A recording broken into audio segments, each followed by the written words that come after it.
માં મને ઓળખ. હું તારો મુન્નો છું. હું તારો દીકરો રાકેશ. પરંતુ સામે ઊભેલી કરોડપતિ માઈએ જે જવાબ આપ્યો તે સાંભળીને આખી દુનિયા દંગ રહી ગઈ. તેણે કહ્યું, મારો દીકરો રાકેશ તો તે જ દિવસે મરી ગયો હતો, જે દિવસે તેણે મને ઘરમાંથી કાઢી હતી. આજ મારો દીકરો આ અનાથ સૂરજ છે. મિત્રો, લોહીના સંબંધો અને દિલના સંબંધોની આ લડાઈ તમને રડવા પર મજબૂર કરી દેશે. શું ખરેખર એક માં પોતાના સગા દીકરાને ક્યારેય માફ નથી કરી શકતી? જાણો આ પીડાદાયક વાર્તામાં. બપોરના 2 વાગ્યા હતા. બહાર જેઠની ધકધકતી બપોર હતી. આકાશમાંથી આગ વરસી રહી હતી. પરંતુ શહેરના સમુદ્ર વિસ્તારમાં બનેલા સુખ શાંતિ વિલાની અંદર ઠંડક હતી. ઘર તો વાતાનુકૂલિત હતું, પણ તે ઘરના સંબંધોમાં જે આગ સળગી રહી હતી તેની બળતરા ફક્ત એક વૃદ્ધ જીવ અનુભવી રહ્યો હતો. પાર્વતી દેવી જેમની ઉંમર 75 વર્ષ હતી, પોતાના જ ઘરના રસોડાના એક ખૂણામાં પ્લાસ્ટિકના જૂના સ્ટૂલ પર સંકોચાઈને બેઠી હતી. તેમના કરચલીઓવાળા હાથ ધ્રુજી રહ્યા હતા.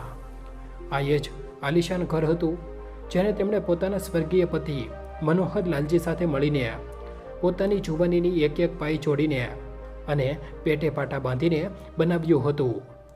પરંતુ આજે કમનસીબી જુઓ, એ જ ઘરમાં તેમને 2 સમયની રોટલી માટે ભીખ માંગવી પડી રહી હતી. પેટમાં ભૂખની આગ ભભૂકી રહી હતી.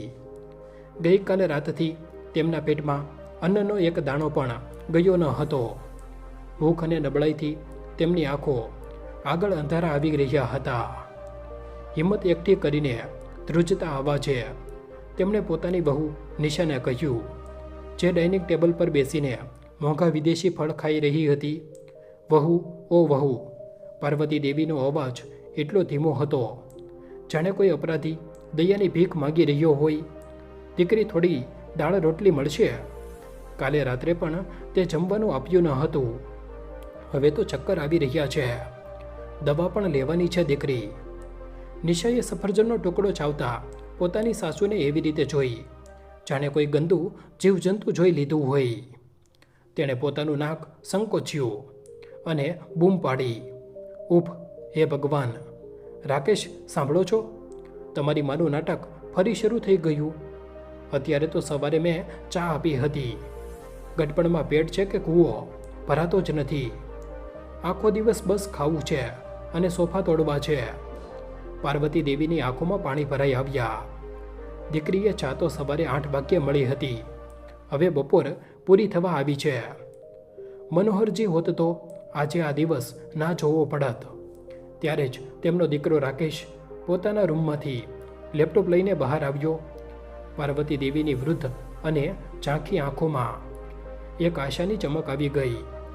આ એ જ રાકેશ હતો જેના બાળપણમાં જરા પણ ઈજા થવા પર પાર્વતી દેવી અને મનોહર લાલજી આખી દુનિયા માથે લેતા હતા.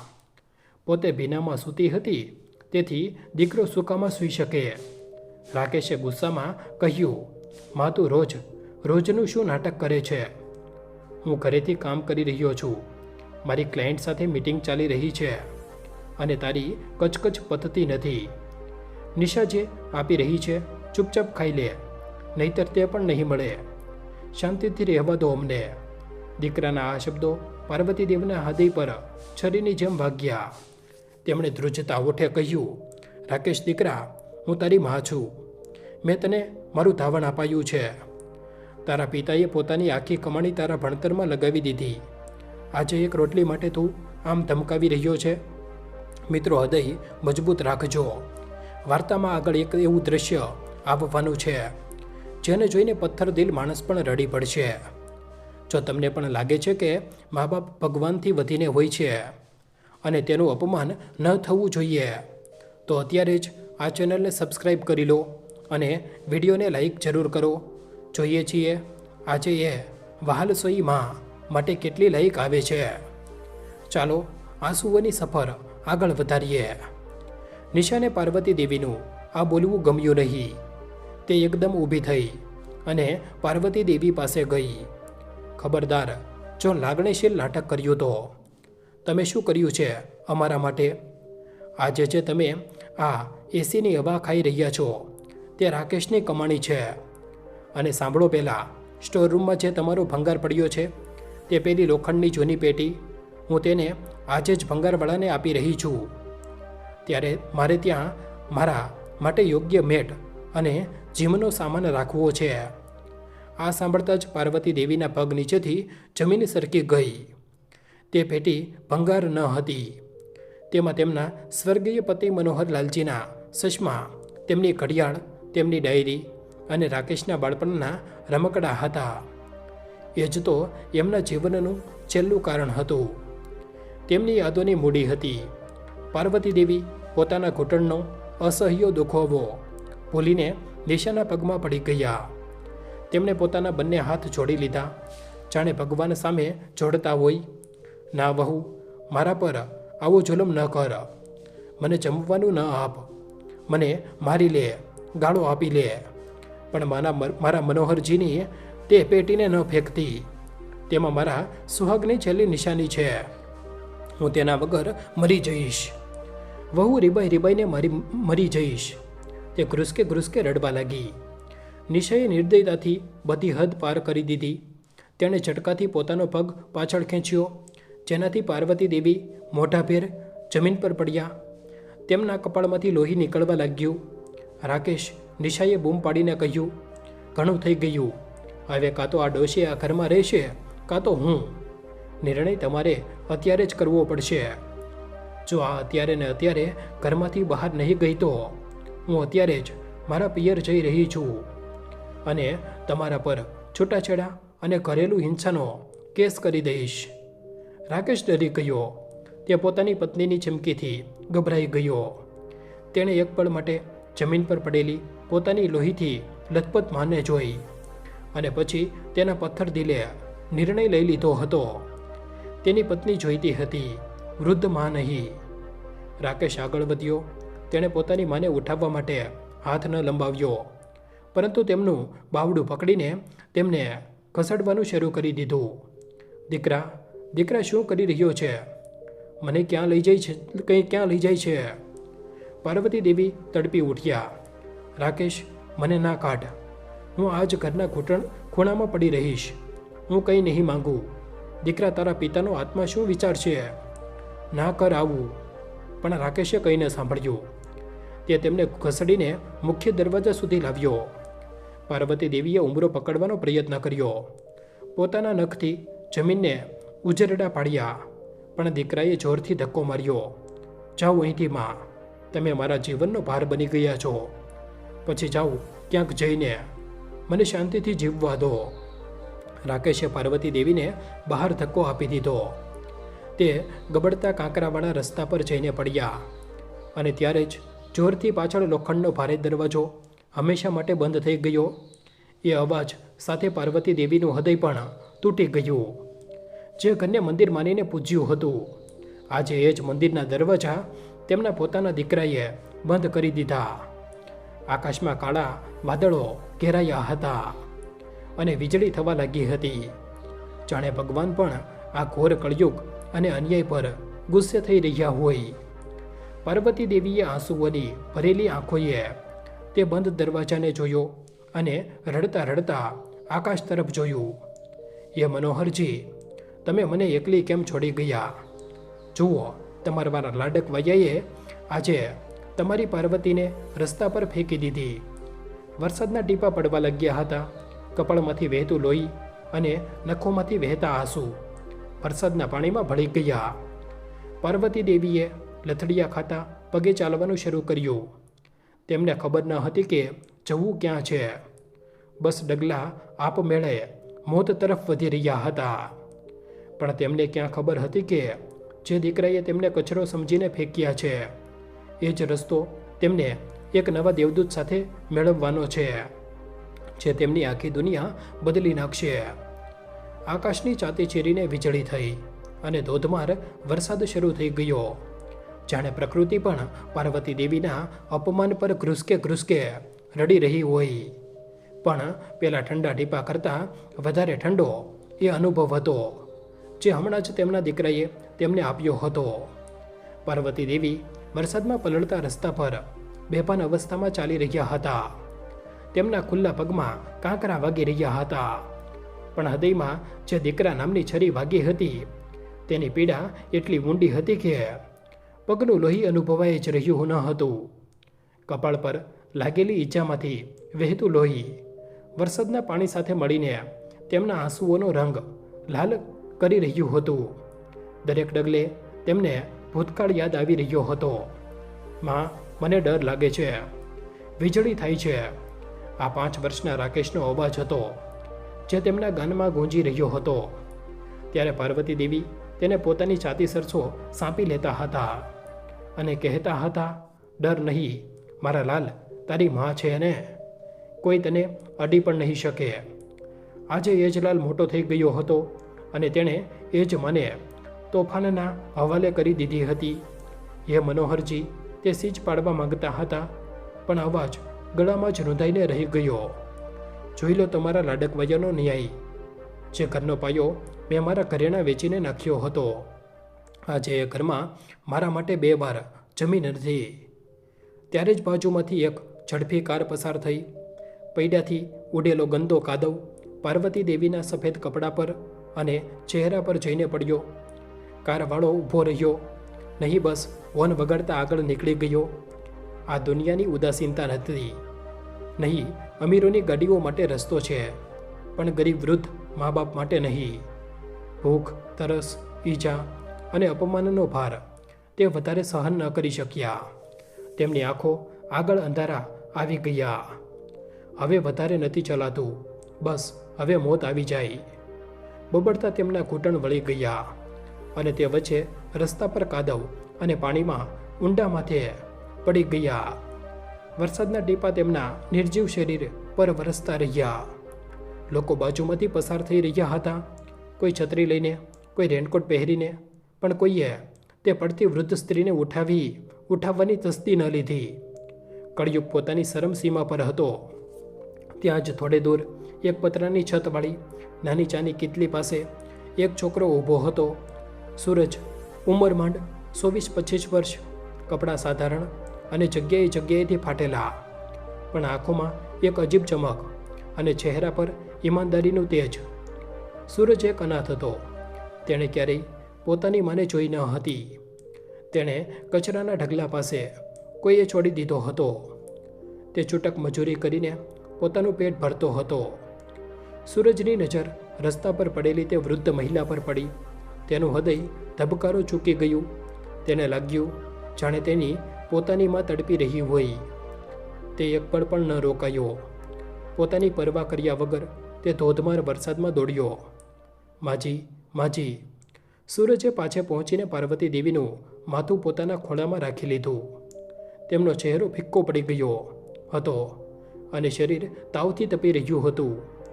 કપાળમાંથી વહેતું લોહી જોઈને સૂરજનો આત્મા કંપી ગયો. હે ભગવાન, આટલી ઈજા કોણ છે? તેણે આ માને આ હાલતમાં છોડી દીધી. સૂરજની આંખોમાં આંસુ આવી ગયા. તેણે પોતાના ફાટેલા શર્ટની બાંય ફાડીને અને જલ્દીથી પાર્વતી દેવીના કપાળ પર પટ્ટી બાંધી. આસપાસ કોઈ મદદ માટે ન આવ્યું. સૂરજે હિંમત ન હારી. તેણે પાર્વતી દેવીના દુબળા પાતળા શરીરને, જે હાડપિંજર માત્ર રહી ગયું હતું, પોતાની મજબૂત બાહોમાં ઉઠાવ્યું. તેને લાગ્યું જાણે તે કોઈ માણસને નહીં પણ ઈશ્વરની તૂટેલી મૂર્તિને ઉઠાવી રહ્યો છે. તે દોડતો તેમની પાસે જ બનેલી પોતાની નાની ઝૂંપડીમાં લઈ ગયો. આ ઝૂંપડી સુખ, શાંતિ, વિલાના ગેરેજ કરતાં પણ નાની હતી. છતમાંથી પાણી ટપકી રહ્યું હતું પણ ત્યાં માનવતાની હૂંફ હતી. સૂરજે તેમને પોતાના ખાટલા પર સુવડાવ્યા. જલ્દીથી એક સૂકો ટુવાલ લઈને તેમનું માથું લૂછ્યું અને પોતાની પાસે રાખેલો એક જૂનો પણ સ્વચ્છ ધાબળો તેમને ઓઢાડી દીધો. પછી તેણે જલ્દીથી સ્ટવ સળગાવ્યો અને ગરમ ચા બનાવી. થોડી વાર પછી ગરમાવો મળતા પાર્વતી દેવીની પાપણો હલી. તેમણે ધીમેથી આંખો ખોલી. તેમને પોતાની સામે એક અજાણ્યા છોકરાનો ઝાંખો ચહેરો દેખાયો. હું ક્યાં છું? શું મરી ગઈ છું? તેમનો અવાજ ખૂબ નબળો હતો. સૂરજે આગળ વધીને સાનો ગ્લાસ તેમના હોઠે લગાવ્યો અને ખૂબ પ્રેમથી બોલ્યો, ના માજી, તમે જીવતા છો. તમે મારા ઘરમાં સુરક્ષિત છો. પી લો, શરીરમાં થોડી શક્તિ આવશે. પાર્વતી દેવીએ 2 ઘૂંટ ચા પીધી. ગરમ ચા ગળાથી નીચે ઉતરતા જ તેમને હોશ આવ્યો. તેમને ગભરાઈને ચારે બાજુ જોયું. તૂટેલી દિવાલો, ટપકતી છત. દીકરા, તું કોણ છે? અને મને અહીં કેમ લાવ્યો? મારો દીકરો મને શોધી રહ્યો હશે. ના ના, કહેતા કહેતા તેમને યાદ આવી ગયું કે તેમના દીકરાએ તો તેમને કાઢી મૂક્યા છે. તેમની આંખોમાંથી ફરી આંસુઓનું પૂર વહી નીકળ્યું. મારું કોઈ નથી દીકરા, હું બોજ છું. મને રસ્તા પર જ મરવા દેવી હતી. સૂરજે તેમના ધ્રુજતા હાથોને પોતાના હાથમાં પકડી લીધા. તેની આંખોમાં એટલું પોતાનાપણું હતું જે પાર્વતી દેવીએ વર્ષોથી જોયું ન હતું. સૂરજ રૂંધાયેલા ગળે બોલ્યો, માજી, આવું ન બોલો. મારું નામ સૂરજ છે. હું અનાથ છું. મેં ક્યારેય મારી માનો ચહેરો નથી જોયો. બાળપણથી તરસતો રહ્યો કે કોઈ મને દીકરો કહીને બોલાવે. આજે ભગવાને મારી સાંભળી લીધી. કદાચ ભગવાને તમને ઘરમાંથી એટલે જ કાઢ્યા જેથી આ અનાથને તેની માં મળી શકે. પાર્વતી દેવી સ્તબ્ધ રહી ગયા. સગા દીકરાએ મહેલોમાંથી ધક્કા મારીને કાઢ્યા અને આ રસ્તાના છોકરાએ પોતાની તૂટેલી ઝૂંપડીમાં તેમને ભગવાનનો દરજ્જો આપી દીધો. સૂરજે એક થાળીમાં 2 સૂકી રોટલી અને થોડું શાક લાવીને મૂક્યું. માજી, હું ગરીબ છું. મારી પાસે પિઝા બર્ગર નથી. બસ આ મજૂરીની રોટલી છે. પણ આ હરામની કમાણી નથી, મહેનતની છે. ખાઈ લો. પાર્વતી દેવીએ ધ્રુજતા હાથે રોટલીનો ટુકડો તોડ્યો. જેવો તેમણે પહેલો કોળિયો ખાધો તે ઘ્રુસકે રડી પડ્યા. આ રોટલી પહેલાં આલિશાન ઘરના 56 ભોગ કરતાં ઘણી વધારે મીઠી હતી, કારણ કે આમાં અપમાન નહીં, સન્માન હતું. પાર્વતી દેવીએ રડતા રડતા સૂરજના માથા પર હાથ મૂક્યો. જીવતો રહે મારા બાળક. જે પેટમાંથી જન્મ્યો તે કસાઈ બની ગયો અને જેને રસ્તા પર મેળવ્યો તે મારો શ્રવણ કુમાર બની ગયો. તે રાત્રે બહાર તોફાન હજુ પણ શોર મચાવી રહ્યું હતું, પણ તે નાની ઝૂંપડીની અંદર એક માં અને દીકરાના નવા સંબંધોનો જન્મ થઈ ચૂક્યો હતો. એક એવો સંબંધ જે લોહીનો નહીં પણ આત્માનો હતો. પણ તેઓ જાણતા ન હતા કે નસીબે હજુ તેમની પરીક્ષા લેવાનું બંધ નથી કર્યું. સંઘર્ષની ખરી લડાઈ તો હવે શરૂ થવાની હતી. બીજે દિવસે સવારે જ્યારે પાર્વતી દેવીની આંખ ખુલી તો તે સુખ શાંતિ વિલાના મખમલી ગાદેલા પણ નહીં પણ સૂરજની ઝૂંપડીમાં એક કઠણ ખાટલા પર હતા.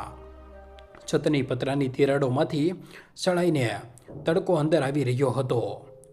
શરીરના દરેક સાંધામાં દુખાવો હતો, પણ મનમાં એક અજીબ શાંતિ હતી. તેમણે જોયું કે સૂરજ ખૂણામાં સ્ટવ પર કંઈક રાંધી રહ્યો છે. ઉઠી ગઈ માં, સૂરજે હસતા હસતા કહ્યું. તેના હાસ્યમાં એ ચમક હતી જે કરોડોની સંપત્તિવાળા રાકેશના ચહેરા પર ક્યારેય ન દેખાઈ. મોઢું હાથ ધોઈ લે માં, મેં ખીચડી બનાવી છે. પાર્વતી દેવીએ થાળીમાં ખીચડી તો જોઈ, પણ તે ખૂબ ઓછી હતી અને પાસે જ સૂરજના હાથમાં ફક્ત એક પાણીનો ગ્લાસ હતો. દીકરા સૂરજ, પાર્વતી દેવીનો અવાજ ગળગળો થઈ ગયો. તે મારા માટે શું રાખ્યું છે? ફક્ત પાણી? સૂરજ ગભરાઈ ગયો. તેણે ખોટું બોલવાનો પ્રયત્ન કર્યો. અરે ના માં, મેં તો બહાર દુકાન પર સમોસા ખાઈ લીધા. મારું પેટ ભરેલું છે. તું ખા, તારે દવા લેવાની છે. એક માની અનુભવી આંખોથી આ અસત્ય સુપાઈ ન શક્યું. પાર્વતી દેવીનું કાળજું કંપાઈ ગયું. તે દીકરાને મહેલોમાં ઉછેર્યો. તેણે ભૂખે મારી નાખી અને જે આ રસ્તાનો દીકરો છે તે પોતે ભૂખ્યો રહીને મને ખવડાવી રહ્યો છે. એ ઈશ્વર, આ કેવો ન્યાય છે? તેમણે ખીચડીનો એક કોળિયો ગળ્યો, પણ તે ગળામાં અટકી ગયો. તેમણે નક્કી કરી લીધું કે તેઓ આ દેવદૂત પર ભાર બનીને નહીં રહે. સૂરજ તેમણે મક્કમતાથી કહ્યું, દીકરા, હું અહીં મફતની રોટલી તોડવા નથી આવી. મારા હાથ કરડા જરૂર થયા છે, પણ મર્યા નથી. હું કામ કરવા માંગુ છું. સૂરજે પાણીનો ગ્લાસ નીચે મૂક્યો અને હેરાન થઈને બોલ્યો, કામ? માં, આ ઉંમરે તું શું કામ કરીશ? હું છું ને કમાવા માટે. મારા રહેતા તું કામ કરે તો મારા પર ધિક્કાર છે. ના દીકરા, પાર્વતી દેવીએ તેની હથેળીઓને પકડી લીધી, જે મજૂરી કરતાં કરતાં કઠણ થઈ ગઈ હતી. દીકરાની કમાણી પર તો હું પહેલાં મહેલમાં પણ હતી, પણ ત્યાં મને બોજ માનવામાં આવ્યો. હું હવે મારા દમ પર જીવવા માંગુ છું. દીકરા, મને સિલાઈ આવડે છે. મારા મનોહરજીના ગયા પછી મેં ઘણા વર્ષ કપડાં સીવ્યા હતા. જો ક્યાંથી એક જૂની સિલાઈ મશીનની વ્યવસ્થા થઈ જાય તો હું ઘરે બેઠા તને મદદ કરી શકું છું. સૂરજે માની આંખોમાં જોયું. ત્યાં લાચારી નહીં, સ્વાભિમાનની આગ હતી. તે સમજી ગયો કે આ મશીન ફક્ત કમાણીનું સાધન નથી, પરંતુ માના ખોવાયેલા સન્માનને પાછું મેળવવાનું હથિયાર છે. ઠીક છે માં, સૂરજે વચન આપ્યું. તને મશીન મળશે, આ સૂરજનું વચન છે. સૂરજ ઝૂંપડીમાંથી બહાર નીકળ્યો. તેના ખિસ્સામાં ફક્ત 40 રૂપિયા હતા અને એક જૂની સિલાઈ મશીન ઓછામાં ઓછી 1500-2000 રૂપિયાની આવતી હતી. પણ તેણે હાર ન માની. તે શહેરની અનાજ મંડીમાં ગયો. ત્યાં તેણે તે દિવસે સામાન્ય દિવસો કરતાં 2 ગણું કામ કર્યું. તેણે પોતાની પીઠ પર 50-50 કિલોની બોરીઓ ઉપાડી. બપોરનો તડકો તેની ચામડીને બાળી રહ્યો હતો. પરસેવો આંખોમાં જઈ રહ્યો હતો. ખભા ચોલાઈ ગયા હતા અને તેમાંથી લોહી નીકળવા લાગ્યું હતું. પણ દરેક બોરી ઉપાડતી વખતે તેને બસ પાર્વતી દેવીનો ચહેરો યાદ આવતો હતો. મારી મા ઘરે રાહ જોઈ રહી છે. મારે મશીન લઈ જવાનું છે. સાંજ પડી ગઈ. કોન્ટ્રાક્ટરે તેના હાથમાં 500 રૂપિયા મૂક્યા. સૂરજ નિરાશ થઈ ગયો. સાહેબ, થોડા વધારે મળી જાત, બહુ જરૂર છે. ભાગ અહીંથી, આટલું જ મળે છે. કોન્ટ્રાક્ટરે ધમકાવી દીધો. 500 રૂપિયામાં મશીન નહીં આવે. સૂરજ હતાશ થઈને રસ્તા કિનારે બેસી ગયો. શું તે પોતાનું વચન તોડી નાખશે? શું તે પોતાની માની નજરોમાં પડી જશે? ત્યારે તેની નજર પોતાના કાંડા પર બંધાયેલી જૂની ઘડિયાળ અને ખિસ્સામાં રાખેલા તૂટેલી સ્ક્રીનવાળા ટચસ્ક્રીન મોબાઈલ પર પડી.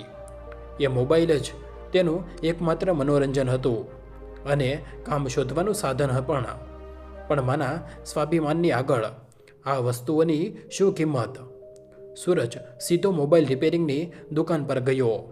ભાઈ, આ ફોન લઈ લો અને આ ઘડિયાળ પણ. મારે પૈસા જોઈએ છે, તેણે એક શ્વાસે કહ્યું. દુકાનદારે ફોનને ફેરવીને જોયો. ભંગાર છે આ, 1200 રૂપિયા મળશે બંનેના. ઠીક છે, આપી દો. સૂરજે એક પળ પણ ન વિચાર્યું. 1200 અને તેની મજૂરીના 500, કુલ 1700 રૂપિયા થઈ ગયા. તે ભંગાર બજાર તરફ દોડ્યો. રાત થઈ ચૂકી હતી. દુકાનો બંધ થઈ રહી હતી. એક દુકાન પર તેને એક જૂની કાટ લાગેલી પણ ચાલુ હાલતની સિલાઈ મશીન દેખાઈ. કેટલાની છે કાકા? 2000ની, દુકાનદાર બોલ્યો. સૂરજ કગર્યો. કાકા, મારી પાસે 1700 છે. મારી મા માટે જોઈએ છે, ખૂબ જરૂરી છે. દુકાનદારે સૂરજનો ફાટેલો શર્ટ, પરસેવાથી લથપથ ચહેરો અને ચોલાયેલો પીઠ જોઈ. તેનું હૃદય પીગળી ગયું. લઈ જા દીકરા, મા માટે લઈ જઈ રહ્યો છે તો 1700 જ સાસા. સૂરજે તે ભારે લોખંડની મશીન ઉપાડી. તેના ખભા પહેલાંથી જ ઘાયલ હતા. બોરીઓ ઉપાડીને સૂજી ગયા હતા. પણ તેણે ઉહંકારો પણ ન કર્યો. તેણે મશીનને માથા પર મૂકી અને પોતાની ઝૂંપડી તરફ ચાલી નીકળ્યો. દરેક ડગલે દુખાવો થઈ રહ્યો હતો, પણ દિલ ખુશીથી નાચી રહ્યું હતું. રાતના 9 વાગી ચૂક્યા હતા. પાર્વતી દેવી દરવાજે બેસી એકી ટશે રાહ જોઈ રહ્યા હતા. તેમને ડર લાગી રહ્યો હતો, ક્યાંક કંઈક થઈ તો નથી ગયું. ત્યારે જ અંધારામાં તેમને એક પડછાયો દેખાયો. સૂરજ માથા પર ભારે મશીન ઉપાડી લથડિયા ખાતા પગે આવી રહ્યો હતો. સૂરજ પાર્વતી દેવીએ ખૂબ બૂમ પાડી અને દોડીને તેમની પાસે ગઈ. સૂરજે મશીનને ધડામ કરતી જમીન પર મૂકી અને હાંફતા હસ્યો. જો માં, હું લઈ આવ્યો. હવે તો કોઈના પર બોજ નથી. હવે આ ઘરની માલકણ તું છે. પાર્વતી દેવીની નજર મશીન પર નહીં, સૂરજની હાલત પર ગઈ. તેનો શર્ટ લોહી અને પરસેવાથી છોંટેલો હતો. તેના ખભા પર ઊંડા ઘા હતા. દીકરા, તે સીચ પાડી ઉઠી. આ શું હાલત કરી નાખી? આ લોહી? સૂરજે હસીને વાત ટાળી દીધી. અરે કંઈ નથી બા, બસ થોડું કામ વધારે કરી લીધું. પણ જો તારી મશીન આવી ગઈ ને પાર્વતી દેવીએ મશીનને સ્પર્શ કર્યો, પછી સૂરજના ઘાને છૂમ્યા. તેમની આંખોમાંથી ટપ ટપ આંસુ મશીનના લોખંડ પર પડવા લાગ્યા. હે ભગવાન, તેમણે રડતા રડતા કહ્યું, મેં તો ફક્ત એક મશીન માંગી હતી, તે તો મને શ્રવણકુમાર આપી દીધો. હું ધન્ય થઈ ગઈ છું, હું ધન્ય થઈ ગઈ. તે રાત્રે તે ઝૂંપડીમાં તે જૂની કાટ લાગેલી મશીનની ચમક સુખ શાંતિ વિલાના કરોડોના ઝુમ્મર કરતાં ઘણી વધારે તેજ હતી, કારણ કે તેને એક દીકરાના પરસેવા અને એક માના આશીર્વાદથી પોલિશ કરવામાં આવી રહી હતી. બીજે દિવસે સવારે સૂરજ માટે નવી આશા લઈને આવી હતી, પણ ખિસ્સું ખાલી હતું. કાપડ ખરીદવા માટે પૈસા ન હતા. સૂરજ શહેરની એક મોટી દરજીની દુકાન બહાર ગયો. ત્યાં કપડાના ટુકડા બોરીઓમાં ભરીને બહાર ફેંકવામાં આવી રહ્યા હતા. સૂરજે દરજીને હાથ જોડીને કહ્યું, ભાઈ, આ ટુકડા મને આપી દેશો? દરજી હસ્યો, લઈ જા ગાંડા, આમ પણ કચરા ગાડી આવવાની છે. સૂરજ તે રંગબેરંગી ટુકડા ઉપાડીને પોતાની ઝૂંપડીમાં લઈ આવ્યો. પાર્વતી દેવીએ તે ટુકડાને જોયા. તેમની આંખોમાં નિરાશા નહીં, પણ એક કલાકારની ચમક હતી. તેમણે કહ્યું, દીકરા, દુનિયા માટે આ કચરો છે, પણ એક કલાકાર માટે આ સોનું છે. પાર્વતી દેવીએ તે જૂની કાટ લાગેલી મશીન પર તેલ નાખ્યું. તેમણે મશીનના પૈડાને ફેરવ્યું. ખડખડ ખડ. આ અવાજ કોઈ સંગીતથી ઓછો ન હતો. તેમણે તે નાના નાના ટુકડાને જોડવાનું શરૂ કર્યું. તેમની વૃદ્ધ આંગળીઓ જે કાલ સુધી ધ્રુજી રહી હતી, સોય દોરા સાથે મળતા જ વીજળીની જેમ ચાલવા લાગી, જાણે તેમનો આત્મા તે મશીનમાં ઉતરી આવ્યો હોય. આખો દિવસ વીતી ગયો. પાર્વતી દેવીએ ના પાણી પીધું, ના આરામ કર્યો. સાંજ થતાં થતાં તેમણે તે રદી ટુકડાઓમાંથી 5 અત્યંત સુંદર રંગબેરંગી બાળકોના ફ્રોક અને 2 સુંદર થેલીઓ તૈયાર કરી દીધી. તે કપડાં એટલા આકર્ષક હતા કે લાગી જ નહોતું રહ્યું કે તે ટુકડાઓમાંથી બન્યા છે. તેમાં એક માનો પ્રેમ અને અનુભવ સીવેલો હતો. સૂરજે જ્યારે તે કપડાને જોયા તો તેની આંખો ફાટી રહી ગઈ. માં, આ તો જાદુ છે. મોટા મોટા મોલના કપડાં પણ આની આગળ ફિક્કા છે. પાર્વતી દેવી હસ્યા, પણ તેમની કમર દુખાવાથી તૂટી રહી હતી. જા દીકરા, જો બજારમાં કોઈ આને લે છે કે સૂરજ તે કપડાં લઈને બજાર ગયો. શરૂઆતમાં ખૂબ નિરાશા મળી. એક મોટા દુકાનદારે તેને ધૂતકારી દીધો, હટો અહીંથી, અમે બ્રાન્ડેડ માલ વેચીએ છીએ, આ ચિત્રા નહીં. બીજાએ કહ્યું, ભિખારી ચોકે ફૂટપાથ પર વેચો. સૂરજનું દિલ ડગમગમાં લાગ્યું. શું મારી મહેનત પાણીમાં જશે? ત્યારે જ એક નાની બાળકોના કપડાની દુકાન પર એક વૃદ્ધ દુકાનદાર બેઠો હતો. સૂરજે ડરતા ડરતા તે ફ્રોક બતાવ્યા. દુકાનદારે ચશ્મા સરખા કરતા કપડાને હાથમાં લીધું. તેણે સિલાઈની મજબૂતી અને રંગોનો મેળ જોયો. વાહ, દુકાનદારના મોઢામાંથી નીકળ્યું, આ ડિઝાઇન તો આજકાલ ક્યાંય મળતી નથી. કોણે બનાવ્યું છે? સૂરજે ગર્વથી કહ્યું, મારી માઈએ. દુકાનદારે તરત પોતાના ગલ્લામાંથી 500 રૂપિયા કાઢ્યા. દીકરા, આ રાખ અને તારી માને કહેજે આવો બીજો માલ બનાવે, હું બધો ખરીદી લઈશ. 500 રૂપિયા? સૂરજના હાથમાં તે નોટ ધ્રુજી રહી હતી. આ કાગળના ટુકડા ન હતા, આ તેમની જીતની પહેલી ચિઠ્ઠી હતી. તે જ સાંજે જ્યારે સૂરજ પોતાની પહેલી કમાણી લઈને ખુશ થઈ રહ્યો હતો, રાકેશ અને નિશાના ઘરમાં કંકાસનું તોફાન આવી ગયું હતું. નિશા સોફા પર બેસીને બૂમો પાડી રહી હતી. શાંતિ, ઓ શાંતિ. ઘરની જૂની નોકરાણી શાંતિ બહાર આવી.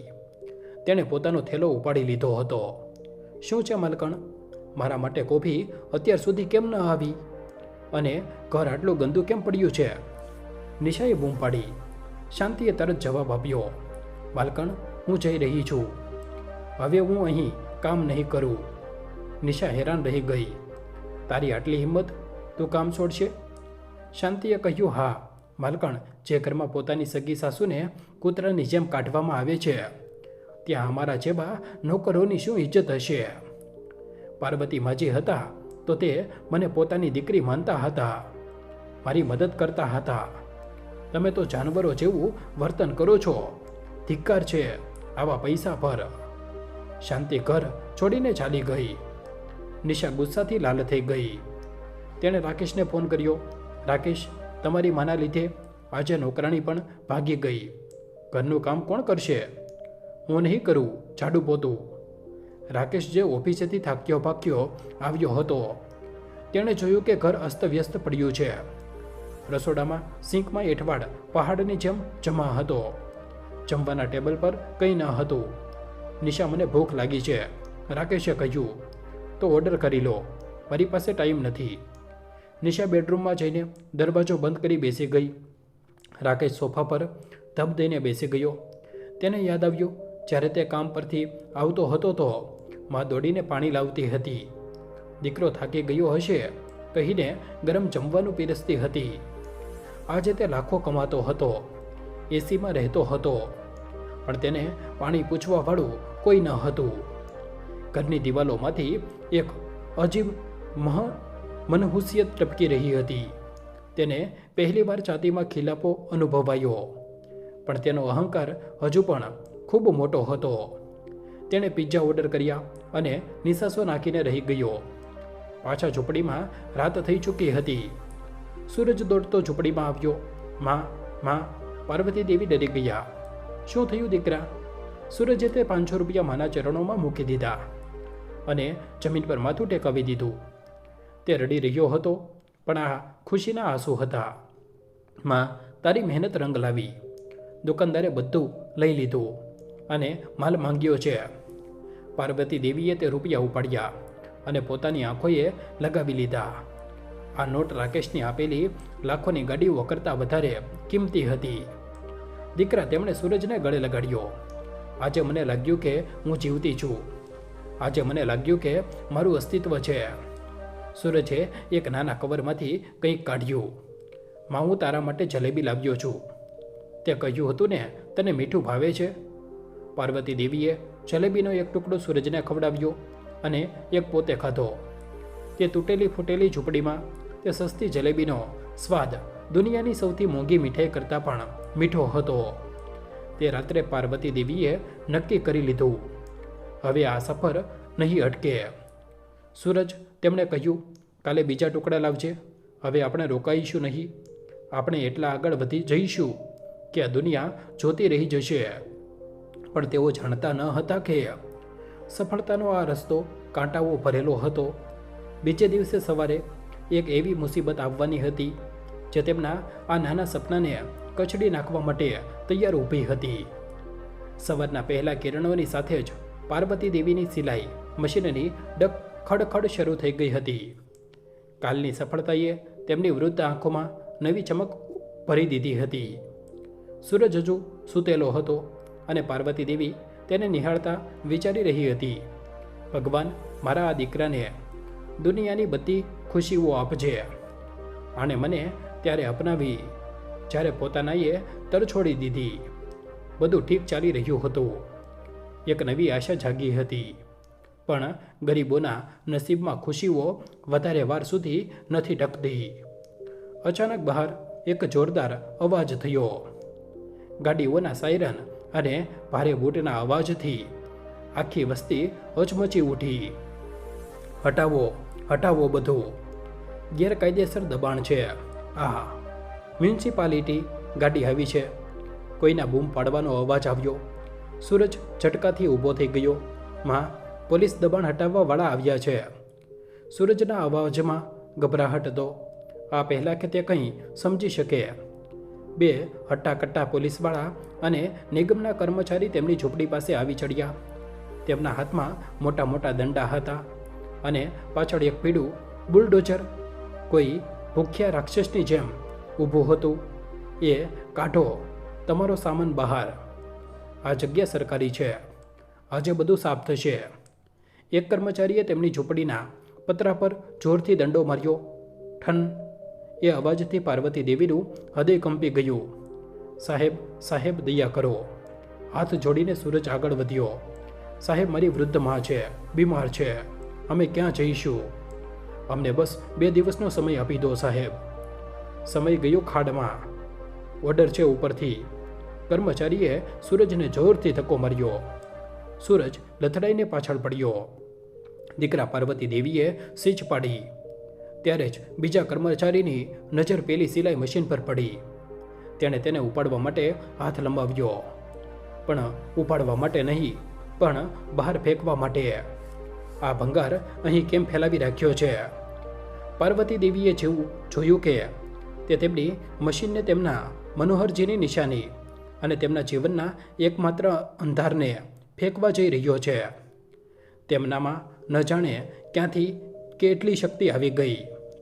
તે સિંહણની જેમ લપક્યા અને મશીનને વળગી ગયા. ના, આને અડતા નહીં. પાર્વતી દેવી રડતા રડતા બૂમ પાડી, સાહેબ, મારા ઘરને તોડી નાખો, મને મારી લો, પણ મારી આ મશીનને ન ફેંકો.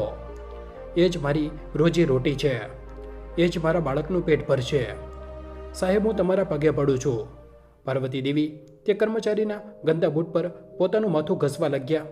એક માં જે કાલ સુધી સુખ શાંતિ વિલાની માળકલ હતી, આજે રસ્તા પર પોતાની ઇજ્જત અને રોજીરોટી બચાવવા માટે કરગરી રહી હતી. પણ તે કર્મચારીનું દિલ પથ્થરનું હતું. તેણે ગુસ્સામાં મશીનને જોરથી ખેંચી. છોડ ડોશી, મશીન ભારે હતી. ખેંચતાણમાં મશીનનો ભારે લોખંડનો ખૂણો પાર્વતી દેવીના હાથમાંથી સરક્યો અને સીધો સૂરજના પગ પર જઈને પડ્યો, જે પોતાની માને બચાવવા માટે વચ્ચે કૂદી પડ્યો હતો. આ સૂરજની સીંચ નીકળી ગઈ. લોખંડની ભારે મશીન તેના પગની આંગળીઓને કચડી ચૂકી હતી. લોહીની ધાર ફૂટી નીકળી. સૂરજ પાર્વતી દેવીનો આત્મા કંપી ગયો. તે મશીન ભૂલી ગઈ અને પોતાના દીકરા પાસે બેસી ગઈ. દીકરા, લોહી, આટલું લોહી! કર્મચારીઓએ મોકો જોઈને તેમની ઝૂંપડીની દોરીઓ કાપી નાખી. પતરાની છત ધડામ કરતી નીચે આવી પડી. તેમનો નાનો સંસાર, જેને તેમણે કાલે રાત્રે જ સપનાઓથી શણગાર્યો હતો, પળવારમાં કાટમાળના ઢગલામાં બદલાઈ ગયો. બુલડોઝર આગળ વધી ગયું. બીજી ઝૂંપડીઓને કચડવા માટે પાછળ રહી ગયા તૂટેલા પતરા, વિખેરાયેલા કપડાં, લોહીથી લથપથ સૂરજનો પગ અને ધૂળમાં ખરડાયેલા પાર્વતી દેવી. તડકો તેજ થઈ ગયો હતો. સૂરજ પીડાથી કણસી રહ્યો હતો, પણ તેણે પોતાની માનો હાથ પકડી લીધો. માં, રડ નહીં. દાંત ભીંસતા સૂરજે પીડાને દબાવી. જો મશીન બસી ગયું, ઘર તૂટ્યું છે, હોસલો નહીં. પાર્વતી દેવીએ પોતાની સાડીનો છેડો ફાડ્યો અને ધ્રુજતા હાથે સૂરજના પગ પર પટ્ટી બાંધી. તેમના આંસુ સૂરજના ઘા પર પડી રહ્યા હતા. હું મનહૂસ છું દીકરા. જ્યારથી તારી જિંદગીમાં આવી છું, ફક્ત દુઃખ લાવી છું. પહેલાં તારું જમવાનું ગયું, હવે તારું ઘર અને તારો પગ. સૂરજે માના મોઢા પર હાથ રાખી દીધો. ખબરદાર જો આવું બોલી તો. માં ભગવાન રામને પણ મહેલ છોડીને વનવાસ જવું પડ્યું હતું. આ આપણી પરીક્ષા છે, અને જો આપણું હથિયાર સલામત છે, જ્યાં સુધી આ મશીન છે અને તારા આશીર્વાદ છે, અમે રસ્તા કિનારે બેસીને પણ મહેલોના કપડાં બનાવીશું. તે બંને એક ઝાડના ચાયડે નીચે પોતાનો સામાન સંકેલીને બેસી ગયા. પાસેથી ગાડીઓનો પસાર થઈ રહી હતી. એ જ ગાડીઓમાંથી એકમાં તેમનો સગો દીકરો રાકેશ પણ હતો, જે એસી કારમાં બેસીને ઓફિસ જઈ રહ્યો હતો. તેની નજર રસ્તા કિનારે ભીડ પર પડી, પણ તેણે એ જોવાની તસદી ન લીધી કે ત્યાં કોણ રડી રહ્યું છે. તેણે ડ્રાઈવરને કહ્યું, જલ્દી કાઢો, આ ઝૂંપડપટ્ટીવાળાનું રોજનું નાટક છે. કાર ધૂળ ઉડાડતી નીકળી ગઈ. પોતાની જ માના આંસુઓ પર ધૂળનું પડ ચડાવીને સાંજ પડી ગઈ. સૂરજનો પગ સોજી ગયો હતો. તે ચાલી શકતો ન હતો. પાર્વતી દેવીએ નક્કી કરી લીધું, હવે વારો તેમનો હતો. તેમણે સૂરજને ઝાડના સહારે સુડાવ્યો, મશીનને સાફ કરી અને રસ્તાની સ્ટ્રીટ લાઇટના અજવાળા નીચે મશીન રાખી દીધી. આરામ કર દીકરા. પાર્વતી દેવીએ પોતાની આંખના આંસુ લૂંચી નાખ્યા. તેમની આંખોમાં હવે એક અજીબ મક્કમતા હતી. આજે મારો દીકરો આરામ કરશે અને માં કમાશે. જોઉં છું આ નસીબ ક્યાં સુધી આરામથી રીસાય છે. રસ્તા કિનારે આવતા જતા લોકોના ઘોંઘાટ અને ધુમાડા વચ્ચે સ્ટ્રીટ લાઇટના પીળા અંજવાળામાં એક વૃદ્ધ માએ ફરીથી મશીનનું પૈડું ફેરવ્યું. ખડ ખડ ખડ ખડ ખડ. આ અવાજ ફક્ત મશીનનો જ ન હતો. આ એક માની જીદનો અવાજ હતો, જે સમય અને સંજોગોને હરાવવા માટે ગુંજી રહ્યો હતો. ત્યારે જ એક મોટી લક્ઝરી ગાડી ત્યાં આવીને ઊભી રહી. કાચ નીચે થયો. એક અમીર મહિલાએ બહાર ડોકિયું કર્યું. તેની નજર પાર્વતી દેવી દ્વારા બનાવેલી પેલી રંગબેરંગી થેલી પર પડી, જે મશીન પાસે લટકેલી હતી. માજી, આ થેલી કેટલાની છે? મહિલાએ પૂછ્યું. શું આ એ જ પળ છે જે તેમની જિંદગી બદલી નાખશે? કે આ અમીર મહિલા પણ ભાવતાલ કરીને તેમનું દિલ તોડી નાખશે? સ્ટ્રીટ લાઇટના પીળા અંજવાળામાં તે મોટી ચમચમાતી ગાડીનો કાચ નીચે થયો. અંદર બેઠેલી મહિલા, જે દેખાવમાં કોઈ મોટા ઘરની માલકણ લાગી રહી હતી, તેણે તે થેલી તરફ ઇશારો કર્યો, જે પાર્વતી દેવીની મશીન પાસે લટકેલી હતી. પાર્વતી દેવીનું હૃદય જોરથી ધબકવા લાગ્યું. તેમને લાગ્યું કદાચ આ મહિલા તેમને અહીં બેસવા માટે વટશે. તેમણે ડરતા ધ્રુજતા અવાજે કહ્યું, બીબીજી, આ 50 રૂપિયાની છે. જો વધારે લાગતા હોય તો સાલિસ આપી દો. તે અમીર મહિલા, જેમનું નામ મિસિસ ખન્ના હતું, તેમણે ગાડીનો દરવાજો ખોલ્યો અને બહાર આવ્યા. તેમના પગમાં મોંઘા સેન્ડલ હતા, જે રસ્તાની ધૂળ પર પડ્યા. તેમણે તે થેલી પોતાના હાથમાં લીધી. તે કોઈ સાધારણ થેલી ન હતી. રદી કપડાના ટુકડાઓને જે ઝીણવટથી જોડવામાં આવ્યા હતા, તે કોઈ મોટા ડિઝાઇનરના કામને પણ ટક્કર આપી રહ્યા હતા. મિસિસ ખન્નાએ પાર્વતી દેવીની વૃદ્ધ કરચલીઓ વાળી અને પરસેવાથી લપતપ સુરત જોઈ. પછી તેમની નજર પાછળ ઝાડ નીચે સૂતેલા સૂરજ પર ગઈ. તેના પગ પર લોહીથી ખરડાયેલી પટ્ટી બંધાયેલી હતી. મિસિસ ખન્નાની આંખો ભીની થઈ ગઈ. તેમણે પોતાના પર્સમાંથી 50 રૂપિયા નહીં પણ 2000ની 2 નોટ કાઢી અને પાર્વતી દેવીના હાથમાં મૂકી દીધી. પાર્વતી દેવીના હાથ ધ્રુજી ગયા. ના ના બીબીજી, આ બહુ વધારે છે. મારી પાસે છૂટા નથી. મિસિસ ખન્નાએ પાર્વતી દેવીના બંને હાથોને પોતાના કોમળ હાથોમાં પકડી લીધા. માજી, આ થેલીની કિંમત નથી. અમારા હુનરનું ઇનામ છે. બજારમાં મશીનો કપડાં સીવે છે, પણ આ થેલીમાં મને એક માની મમતા અને સંઘર્ષ દેખાઈ રહ્યો છે. તમે એક કલાકાર છો. પાર્વતી દેવીની આંખોમાંથી આંસુ છલકાઈ પડ્યા. પોતાના સગા દીકરાએ જેમને બોજ અને ભંગાર સમજ્યા હતા, આજે એક અજાણ્યા વેટુ માર્ગુએ તેમને કલાકારનો દરજ્જો આપ્યો હતો. મિસિસ ખન્નાએ પોતાનું કાર્ડ કાઢ્યું. માજી, હું એક NGO ચલાવું છું અને મારું પોતાનું બુટીક પણ છે. મને આવી 100 થેલીઓ જોઈએ છે. શું તમે બનાવી શકશો? હું તમને એડવાન્સ આપી રહી છું. 100 થેલીઓ? પાર્વતી દેવીએ પોતાના કાન પર વિશ્વાસ ન થયો. તેમણે ફરીને સૂરજને જોયું. પીડાથી કણસતા સૂરજના ચહેરા પર એક વિજયનું સ્મિત હતું. તેણે દૂરથી જ માને હામાં માથું હલાવ્યું. જી બીબીજી, બિલકુલ બનાવી દઈશ. મારો દીકરો અને હું, અમે રાત દિવસ એક કરી દઈશું. પાર્વતી દેવીએ પાલવથી પોતાના આંખો લૂછી. મિસિસ ખન્ના ગાડીમાં બેસીને જતા રહ્યા, પણ જતાં જતાં તેમણે તે રસ્તાના કિનારે બેઠેલી મહાદીકરાની તકદીર બદલી નાખી હતી. પાર્વતી દેવીએ તે 4000 રૂપિયા મુઠ્ઠીમાં ભીંસ્યા અને આકાશ તરફ જોઈને કહ્યું, આભાર મારા માલિક. તું મોડું સાંભળે છે, પણ સાંભળે છે જરૂર. બીજી બાજુ સુખ શાંતિ વિલામાં કર્મોનો ખેલ શરૂ થયો. જે દિવસે પાર્વતી દેવી રસ્તા પર પોતાની પહેલી મોટી જીતની ઉજવણી કરી રહ્યા હતા, એ જ સમયે શહેરના તે આલિશાન બંગલામાં રાકેશ પોતાની છાતી પકડીને સોફા પર બેઠો હતો. ઓફિસમાં આજે તેનો ખૂબ ખરાબ દિવસ હતો. એક મોટી ડીલ હાથમાંથી નીકળી ગઈ હતી અને બોસે બધાની સામે તેને અપમાનિત કર્યો હતો. તણાવના કારણે તેનું માથું ફાટી રહ્યું હતું. તે ગભરામણ થઈ રહી હતી. ઘરમાં શાંતિ હતી. નોકરાણી શાંતિના કામ છોડ્યા પછી ઘર ભંગાર ખાનું બની ચૂક્યું હતું. રસોડામાં પિઝાના ખાલી બોક્સ અને ગંદા વાસણ પડ્યા હતા. નિશા, રાકેશે નબળા અવાજે બૂમ પાડી. થોડું પાણી આપી દો, મને ગભરામણ થઈ રહી છે. બેડરૂમમાંથી નિશાનો અવાજ આવ્યો. અરે યાર, તમે જાતે લઈ લો ને. હું મારી મમ્મી સાથે ફોન પર જરૂરી વાત કરી રહી છું. દરેક વખતે બાળકોની જેમ બૂમો પાડતા રહો છો. રાકેશને એક જોરદાર ઝટકો લાગ્યો. આ એ જ નિશા હતી જેના માટે તેણે પોતાની માને ઘરમાંથી કાઢી હતી. આજે તેને પાણીનો એક ગ્લાસ આપવા માટે પણ નિશા પાસે સમય ન હતો. રાકેશની આંખો સામે ઝાંખું એક દૃશ્ય આવ્યું.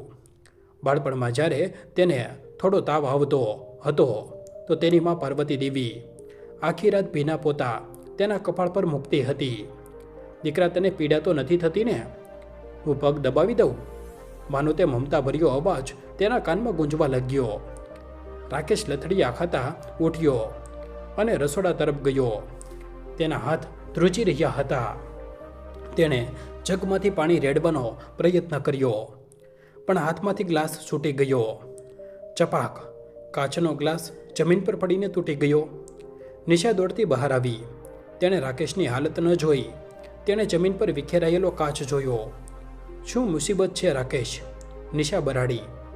અત્યારે તો મેં અહીં સફાઈ કરી હતી. તમે શાંતિથી બેસી નથી શકતા? હવે આ કાચ કોણ સાફ કરશે? તમારા હાથમાં લકવો મારી ગયો છે કે શું? રાકેશે પોતાની પત્નીને જોઈ. તેણે આંખોમાં રાકેશ માટે જરા પણ ચિંતા ન હતી. ફક્ત ફર્શ ગંદો થવાનો ગુસ્સો હતો. તે પળે રાકેશના હૃદયમાં એક પીડા ઉપડી. હાર્ટ એટેકની નહીં પણ પસ્તાવાની. માં રાકેશના મોઢામાંથી અનાયસે નીકળ્યું. આજે મને તારી બહુ યાદ આવી રહી છે માં. રાકેશ ત્યાં જ કાચના ટુકડાઓની વચ્ચે ઘૂંટણભેર બેસી ગયો અને ઘ્રુસકે રડવા લાગ્યો. તેની પાસે મખમલી સોફા હતા, એસી હતું, લાખોનું બેંક બેલેન્સ હતું, પણ આંસુ ડોચવાવાળું કોઈ ન હતું. અને ત્યાં શહેરના બીજા ખૂણે ખુલ્લા આકાશ નીચે એક અનાથ છોકરો પોતાની માના પગમાં મલમ લગાવી રહ્યો હતો. અને માં પોતાના દીકરાને પોતાના હાથે જમવાનું ખવડાવી રહી હતી. ગરીબી હતી પણ શાંતિ હતી. નસીબનું પૈડું ફરી ચૂક્યું હતું. અમીર ભિખારી બની રહ્યા હતા અને ભિખારી અમીર. આગામી 3 દિવસ અને 3 રાત તે રસ્તાના કિનારે જાણે સમય થંભી ગયો હતો. સ્ટ્રીટ લાઇટની નીચે એક અજીબ તપસ્યા ચાલી રહી હતી. પાર્વતી દેવીની સિલાઈ મશીન એક પળ માટે પણ ન અટકી. ખડ ખડ ખડ આ અવાજ હવે તે શાંતિને છેરતો ગુંજી રહ્યો હતો. સૂરજનો પગ સોજેલો હતો. દુખાવાથી તે લંગડાઈ રહ્યો હતો પણ તેણે આરામ ન કર્યો. તે પોતાની મા માટે કપડાં કાપતો, દોરા પોરવતો અને તૈયાર થેલીઓની ગડી કરતો. માં, થોડું સૂઈ જા, તારી આંખો લાલ થઈ ગઈ છે. સૂરજે રાતના 3 વાગ્યે કહ્યું, જ્યારે પાર્વતી દેવીની આંગળીઓ સોયની અણીથી છોલાઈ ગઈ હતી. પાર્વતી દેવીએ હસીને ચોઈમાં દોરો પોરવ્યો. ના દીકરા, જો આજે હું સૂઈ ગઈ તો મારું નસીબ સૂઈ જશે. આ 100 થેલીઓ ફક્ત કપડાના ટુકડા નથી, આ આપણી ઇજ્જતની સીડી છે. અને છેવટે તે પણ આવી ગઈ. 100 સુંદર, મજબૂત અને કલાત્મક થેલીઓ તૈયાર હતી. જ્યારે મિસિસ ખન્ના પોતાની ગાડી લઈને આવ્યા અને તેમણે તે કામ જોયું તો તે દંગ રહી ગયા. તેમણે એક થેલી ઉપાડી અને તેને ચૂમી લીધી. અદ્ભુત! બજારના મોટા મોટા ડિઝાઇનર પણ આવું ફિનિશિંગ નથી આપી શકતા. મિસિસ ખન્નાએ કહ્યું. તેમણે ખુશ થઈને વચન મુજબ પૈસા આપ્યા અને પોતાની તરફથી 5000 રૂપિયાનું ઇનામ પણ આપ્યું. માજી, આ તો બસ શરૂઆત છે. મારી પાસે બીજો પણ મોટો ઓર્ડર છે, પણ તમારે એક જગ્યાની જરૂર પડશે. તમે રસ્તા પર ક્યાં સુધી બેસશો? પાર્વતી દેવી અને સૂરજે એકબીજાને જોયું. તેમની મુઠ્ઠીમાં હવે મહેનતની કમાણી હતી. તે જ સાંજે સૂરજે પાસેની જ વસ્તીમાં એક નાની દુકાન ભાડે લીધી. તે દુકાન શું હતી? બસ પતરાથી બનેલું એક નાનું ખોખું હતું. ના એસી હતું, ના માર્બલનું ફર્શ, બસ એક લાકડાનું કાઉન્ટર અને એક બલ્બ. પણ જ્યારે પાર્વતી દેવીએ તે નાની દુકાનના પગ મૂક્યો તો તેમને લાગ્યું જાણે તેઓ કોઈ રાજમહેલમાં આવી ગયા હોય. તેમણે પોતાની સિલાઈ મશીનને એક ખૂણામાં મૂકી. સૂરજ બહાર ગયો અને એક લાકડાનું પાટિયું લઈને આવ્યો. તેણે કોલસાથી તેના પર કંઈક લખ્યું અને દુકાનની બહાર લટકાવી દીધું. પાર્વતી દેવીએ બહાર આવીને વાંચ્યું. તે વાંકા ચૂકા અક્ષરોમાં લખ્યું હતું, પાર્વતી એન્ડ સન્સ. આ વાંચીને પાર્વતી દેવીની આંખોમાંથી આંસુઓની ધાર વહી નીકળી. રાકેશે કરોડોની કંપની બનાવી હતી, પણ ત્યાં ક્યાંય પણ માનું નામ ન હતું. અને આ અનાથ સૂરજે પોતાની તૂટેલી ફૂટેલી દુકાનનું નામ જ પોતાની માના નામ પર રાખી દીધું હતું. દીકરા પાર્વતી દેવીએ સૂરજને ગળે લગાડી લીધો. આજે તે મને અમર કરી દીધી. દુકાનનું ઉદ્ઘાટન કોઈ રિબિન કાપીને નહીં, પણ સૂરજ દ્વારા લાવવામાં આવેલી 10 રૂપિયાની અગરબત્તી સળગાવીને થયું. તે ધુમાડાની સુગંધમાં જીતની મહેક હતી. બીજી બાજુ સુખ શાંતિ વિલામાં એક ભયાનક અહેસાસ. રાકેશની હાલત દિવસે ને દિવસે બગડતી જઈ રહી હતી. ઘરમાં ખાવા માટે કંઈ ન હતું, કારણ કે નિશાએ જમવાનું બનાવવાનું બંધ કરી દીધું હતું અને બહારનું ખાઈને રાકેશ બીમાર થઈ ગયો હતો. તેને સખત તાવ હતો. નિશા, પ્લીઝ મને ડૉક્ટર પાસે લઈ ચાલ. રાકેશે પથારી પર કણસતા કહ્યું. નિશા અરીસા સામે તૈયાર થઈ રહી હતી. રાકેશ, તમે ટેક્સી કેમ નથી કરી લેતા? મારે પાર્ટીમાં જવાનું છે, હું લેટ થઈ રહી છું. નિશા પરફ્યુમ ચાટીને ચાલી ગઈ. રાકેશ ઘરમાં એકલો તાવથી તપતો પડ્યો રહ્યો. તેને યાદ આવ્યું, બાળપણમાં એકવાર તેને તાવ આવ્યો હતો તો પાર્વતી દેવી તેને પોતાના ખોળામાં ઉપાડીને ખુલ્લા પગે ડૉક્ટર પાસે દોડ્યા હતા. માં, રાકેશની આંખોમાંથી એક આંસુ પડ્યું. તમે ક્યાં છો માં? હિંમત કરીને રાકેશ ઉઠ્યો. તેણે પોતાની કારની ચાવી ઉપાડી. તેને જાતે ડૉક્ટર પાસે જવું હતું. રાકેશે કાર કાઢી. તેના હાથ ધ્રુજી રહ્યા હતા. તે એ જ રસ્તેથી પસાર થઈ રહ્યો હતો જ્યાં વસ્તીનું બજાર ભરાતું હતું. ટ્રાફિક જામ હતો. રાકેશની કાર એક જગ્યાએ ઊભી રહી ગઈ. ત્યારે જ તેની નજર રસ્તાના કિનારે બનેલી એક નાની એવી દુકાન પર પડી. ત્યાં ભીડ જામી હતી. લોકો કંઈક ખરીદવા માટે ધક્કામુક્કી કરી રહ્યા હતા. રાકેશે ઉદાસ મને બારીમાંથી બહાર જોયું. દુકાનની ઉપર બોર્ડ લાગેલું હતું, પાર્વતી એન્ડ સન્સ. નામ વાંચતા જ રાકેશનું હૃદય ધબકારો ચૂકી ગયું. પાર્વતી, તેણે પોતાની ઝાંખી આંખોને સાફ કરી અને ધ્યાનથી જોયું. દુકાનની અંદર એક જૂની સિલાઈ મશીન પર બેઠેલી એક વૃદ્ધ મહિલા હસી રહી હતી. તેનો ચહેરો ચમકી રહ્યો હતો. તે પાર્વતી દેવી હતી, રાકેશની માં. પણ જે દ્રશ્ય રાકેશે ત્યાર પછી જોયું, તેણે તેના આત્માને હચમચાવીને રાખી દીધો. એક છોકરો જે લંગડાઈ રહ્યો હતો, હાથમાં ચાનો ગ્લાસ લઈને આવ્યો. તેણે પ્રેમથી પાર્વતી દેવીના મોઢા પરથી દોરો હટાવ્યો અને પોતાના હાથે તેમને ચા પીવડાવી. પાર્વતી દેવીએ પ્રેમથી તે છોકરાના માથા પર હાથ ફેરવ્યો અને તેનું કપાળ ચૂમ્યું. તે હસ્યો. એ શાંતિ, એ પોતાનાપણું જે રાકેશ પોતાની માના ચહેરા પર વર્ષોથી જોયું ન હતું. તે આજે પહેલાં પારકા છોકરા સાથે દેખાઈ રહ્યું હતું. રાકેશને લાગ્યું જાણે કોઈએ તેની છાતીમાં ખંજર ભોંકી દીધું હોય.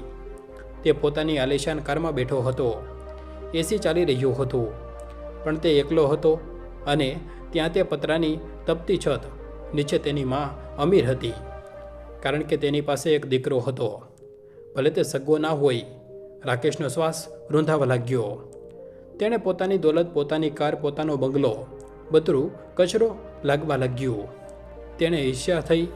પેલા લંગડા છોકરાથી ઈર્ષ્યા થઈ જેણે તેની માનો પ્રેમ ચોરી લીધો હતો, અથવા એમ કહીએ જેને તેણે પોતે પોતાની માને દાનમાં આપી દીધો હતો. ના, આ નહીં થઈ શકે. રાકેશ બરડ્યો. માં ફક્ત મારી છે. તેણે કારનો દરવાજો ખોલ્યો. તે ભીડને ચીરતો તે દુકાન તરફ વધ્યો. તાવથી તેનું શરીર તપી રહ્યું હતું, પણ પસ્તાવાની આગ તેનાથી તેજ હતી. જેવો રાકેશ દુકાનની ચોખટ પર પહોંચ્યો, સૂરજની નજર તેના પર પડી. સાહેબ, શું જોઈએ? થેલી કે બાળકોના કપડાં? સૂરજે પૂછ્યું, પણ રાકેશની નજર ફક્ત પોતાની મા પર હતી. માં, રાકેશનો અવાજ ફાટેલો હતો. પાર્વતી દેવીએ મશીન રોકી. તેણે માથું ઉઠાવ્યું. સામે તેમનું લોહી ઊભું હતું. તે દીકરો જેને તેમણે ધક્કા મારીને કાઢ્યા હતા. એક પળ માટે સોંપો પડી ગયો. બજારનો અવાજ ગાયબ થઈ ગયો. ફક્ત મા અને દીકરાની નજરો મળી. પણ આ વખતે માની આંખોમાં મમતા ન હતી. ત્યાં એક અજીબ ખાલીપો હતો. એક એવી ઠંડક હતી જે રાકેશના હાડકાં સુધીને થીજાવી દેનારી હતી. રાકેશ આગળ વધ્યો અને ઘૂંટણ પર પડી ગયો. માં, મને માફ કરી દે. ઘરે ચાલ માં. હું ખૂબ બીમાર છું. મને તારી જરૂર છે. શું પાર્વતી દેવી પીગળી જશે? શું મમતા ફરીથી જીવી જશે? કે પછી તે પહેલાં દીકરાનો હાથ પકડશે જેણે મુસીબતમાં તેમનો સાથ આપ્યો? બજારમાં સોંપો પડી ગયો હતો. દુકાનની બહાર ઊભેલી ભીડના શ્વાસ થંભી ગયા હતા. એક બાજુ મખમલી કપડામાં વીંટાળાયેલો ઘૂંટણ પર બેઠેલો સગો દીકરો રાકેશ હતો અને બીજી બાજુ ફાટેલા જૂના કપડામાં લંગડાતો, ડરેલો, ગભરાયેલો, મોઢે બોલેલો દીકરો સૂરજ. રાકેશનું માથું પાર્વતી દેવીના ચરણોમાં હતું. તેના આંસુ માના જૂના ચપ્પલને પલાળી રહ્યા હતા. માં, ઘરે ચાલ. મારાથી બહુ મોટી ભૂલ થઈ ગઈ. હું ભટકી ગયો હતો. નિશાએ મને ભટકાવી દીધો હતો. જો માં, મને તાવ છે. મારું શરીર તપી રહ્યું છે. શું તું તારા મુન્નાને આમ તડપતો જઈશ? રાકેશે પોતાનું સૌથી મોટું હથિયાર ચલાવ્યું હતું. બાળપણનો મુન્નો. સૂરજ આ જોઈને પાછળ હટી ગયો. તેનું હૃદય જોરથી ધબકી રહ્યું હતું. તેને લાગ્યું, બસ મારું સપનું અહીં સુધી જ હતું. લોહી આખરે લોહી હોય છે. આજે અસલી દીકરો આવી ગયો છે. હવે આ રસ્તાના ભિખારીની જરૂર કોને હશે? સૂરજની આંખોમાં આંસુ ભરાઈ આવ્યા. તેણે ધીમેથી પોતાની સિલાઈ મશીન પર હાથ ફેરવ્યો, જાણે વિદાય લઈ રહ્યો હોય, અને ચૂપચાપ માથું નમાવીને દુકાનના ખૂણામાં ઊભો રહી ગયો. તેને લાગ્યું કે હવે પાર્વતી દેવી ઉઠશે અને રાકેશની સાથે જતી રહેશે. પાર્વતી દેવીએ પોતાની સિલાઈ મશીનનું પૈડું રોકી દીધું. તેમણે પોતાના પગ પર પડેલા રાકેશને જોયો. પછી તેમણે ખૂણામાં ઊભેલા સૂરજને જોયો, જે પોતાની જ દુકાનમાં પરાયો અનુભવ કરી રહ્યો હતો. પાર્વતી દેવી ધીમેથી ઉઠ્યા. રાકેશને લાગ્યું માં પીગળી ગઈ. તે ખુશ થઈ ગયો. તેણે હાથ લંબાવ્યો માને સહારો આપવા માટે. ચાલ માં, કાર બહાર ઊભી છે, એસી ચાલુ છે. પણ પાર્વતી દેવીએ રાકેશનો હાથ ન પકડ્યો. તેમણે પોતાનો પગ પાછળ ખેંચી લીધો. રાકેશનો હાથ હવામાં જ રહી ગયો. કોને બોલાવી રહ્યો છે દીકરા? પાર્વતી દેવીના અવાજમાં બરફ જેવી ઠંડક હતી. રાકેશ ગભરાઈ ગયો. માં, તને બોલાવી રહ્યો છું. હું રાકેશ છું, તારો દીકરો. પાર્વતી દેવીનું હાસ્ય ફૂટ્યું. પણ તે હાસ્ય એવું હતું જે રડવા કરતાં પણ વધારે દર્દનાક હતું. દીકરો? કયો દીકરો? એ દીકરો તો તે જ દિવસે મરી ગયો હતો, જે દિવસે તેણે પોતાની 75 વર્ષની વૃદ્ધ માને ધક્કા મારીને વરસાદમાં કૂતરાની જેમ ઘરમાંથી બહાર ફેંકી હતી. રાકેશ ધ્રુજી ઉઠ્યો. માં, જૂની વાતો ભૂલી જા. હું શર્મિંદા છું. હું તને રાણી બનાવીને રાખીશ. પેલી નિશા, હું તેને સમજાવીશ. ચૂપ રહે. પાર્વતી દેવી બરડ્યા. તેમના અવાજમાં એટલી તાકાત હતી કે ભીડ ગભરાઈ ગઈ. રાણી? તું મને રાણી બનાવીને રાખીશ? અરે, જ્યારે હું તારા ઘરની માલકણ હતી ત્યારે તે મને ભિખારી બનાવી દીધી. અને આજે પાર્વતી દેવીએ સૂરજ તરફ ઈશારો કર્યો. આજે જ્યારે હું ભિખારી હતી તો આ છોકરાએ મને રાણી બનાવી દીધી. પાર્વતી દેવી સૂરજ પાસે ગયા. સૂરજ રડી રહ્યો હતો. ડરના લીધે ધ્રુજી રહ્યો હતો. પાર્વતી દેવીએ પોતાના પાલવથી સૂરજનો ચહેરો લૂસ્યો અને તેને ખેંચીને પોતાની સાસી સરસો ચાંપી લીધો. રાકેશ, જો આને, આનું નામ સૂરજ છે. ના મેં આને જન્મ આપ્યો, ના મારું ધાવણ આપ્યું. પણ જ્યારે મારું સગું લોહી મને તરસથી મરવા પર ઉતરી આવ્યું હતું ત્યારે આ અનાથે પોતાની રોટલી મને ખવડાવી. જ્યારે તે મારા માટે દરવાજા બંધ કર્યા, આણે પોતાનું દિલ મારા માટે ખોલી દીધું. રાકેશ ઊભો થઈ ગયો. તેના અહંકારને ઠેસ વાગી હતી. પણ માં, આ એક અનાથ છે. આનું કોઈ નથી. અને હું મારું લોહી તારી નસોમાં દોડે છે.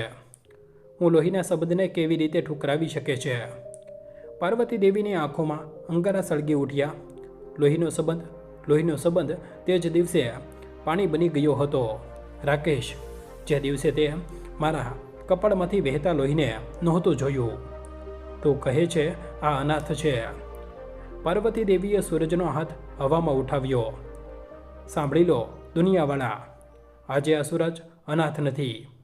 અને સાંભળી લ્યા રાકેશ, આજથી તું અનાથ છે. આ શબ્દો વીજળીની જેમ પડ્યા. રાકેશના પગ નીચેથી જમીન સરકી ગઈ.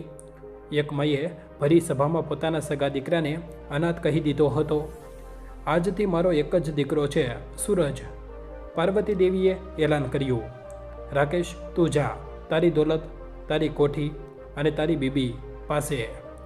ત્યાં એસીની હવા છે, પણ માની દુવા નથી.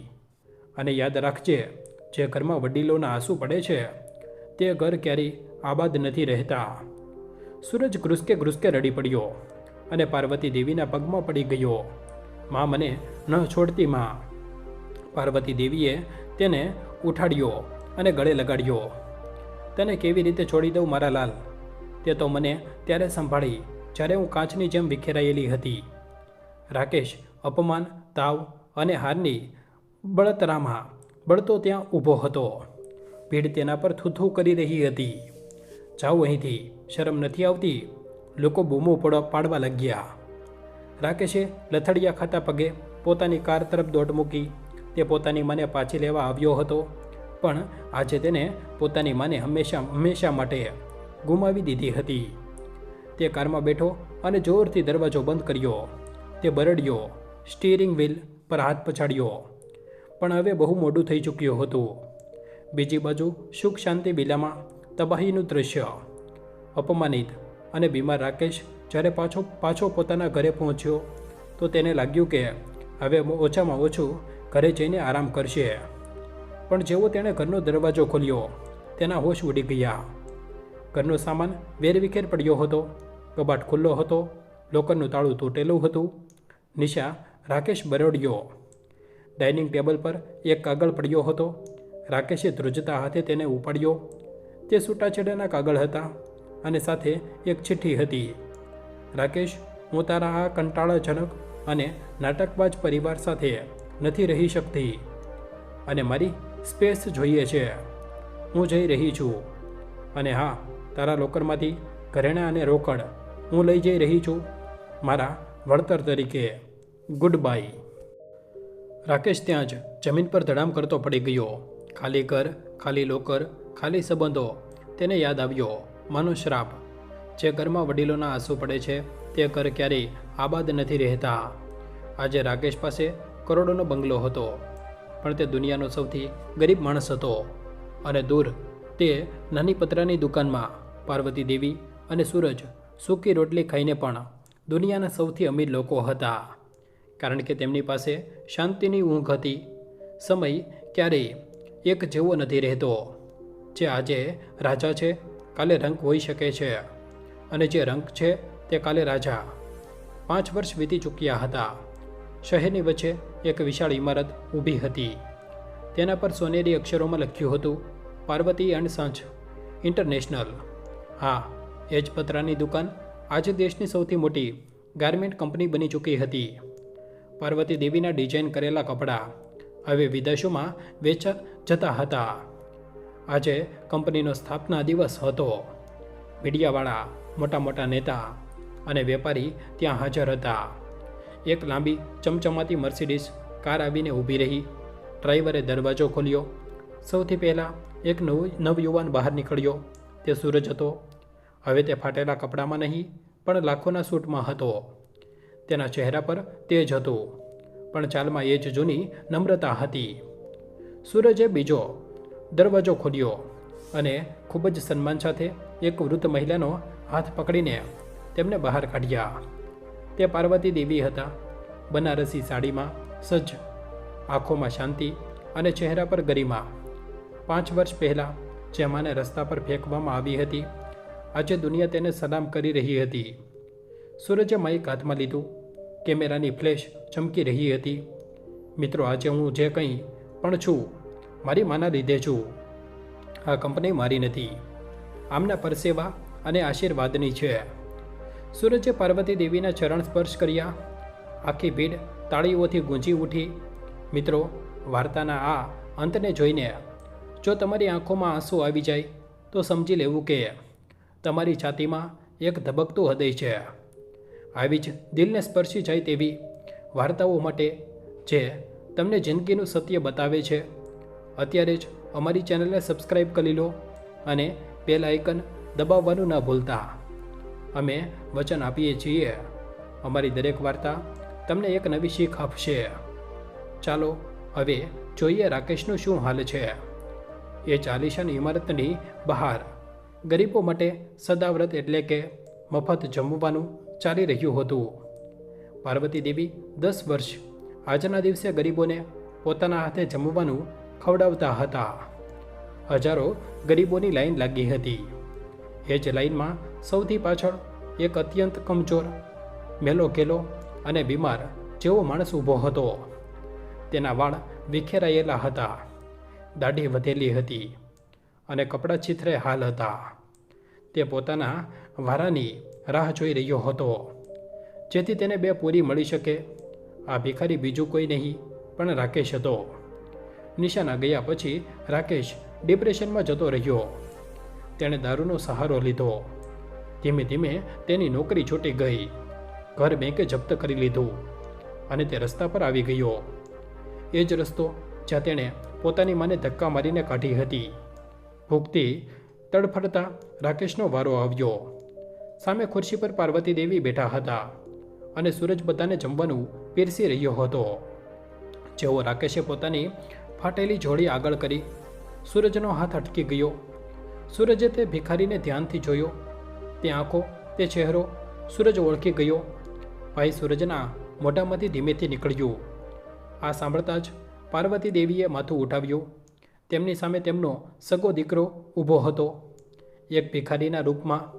રાકેશે ઉપર જોયું. સામે તેની માં દેવીની જેમ બેઠી હતી. એ જ તેની માં જેને તેણે બોજ સમજ્યો હતો. રાકેશ હાથમાંથી જોડી છૂટી ગઈ. તે ત્યાં જ જમીન પર પડી ગયો અને ઘ્રુસકે ઘ્રુસકે રડવા લાગ્યો. માં, મને માફ કરી દે. હું નરકમાં જીવી રહ્યો છું માં.